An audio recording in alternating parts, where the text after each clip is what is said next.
প্রাক্তনকে শূন্য করবার ডাক তো আগেই দিয়েছিলেন হুমায়ুন কবির, তবে এবার আক্ষেপের সুর শোনা গেল তার গলায়। তৃণমূলে যোগ দেওয়ায় হুমায়ুনের আক্ষেপ 2012 সালে তৃণমূলে যোগ দিয়ে ভুল করেছে। 2012 সালে তৃণমূলে যোগ দিয়ে ভুল করেছে, এখন প্রায়শ্চিত্ত করতে চাই, মন্তব্য জেইউপির চেয়ারম্যান হুমায়ুন কবিরের। হুমায়ুন কবির তিনি বলছেন 2012 সালে তৃণমূলে যোগ দিয়ে ভুল করেছে, এখন প্রায়শ্চিত্ত করতে চাই এবং যে কারণের জন্য তিনি তৃণমূল কংগ্রেস ছেড়ে বেরিয়ে আসেন এবং নিজের একটি দলও ঘোষণা করেন। নির্বাচনে মুখোমুখি লড়াই হবে তৃণমূল কংগ্রেসের সঙ্গে এবং তৃণমূল কংগ্রেসকে সম্পূর্ণভাবে শূন্য করে দেবেন, এমনটাই ডাক কিন্তু হুমায়ুন কবির তিনি দিয়েছেন। তৃণমূলে যোগ দেওয়ায় কার্যত আক্ষেপের সুর শোনা গেল হুমায়ুন কবিরের গলায়।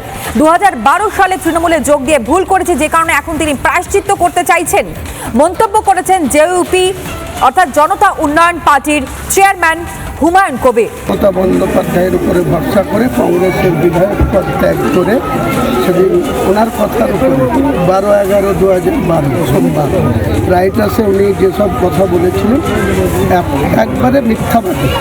এই বাংলার মুখ্যমন্ত্রী এত মিথ্যাবাদী, এটা আমিও একটা কাজেই আমারও একটা ঐতিহাসিক ভুল হয়েছে।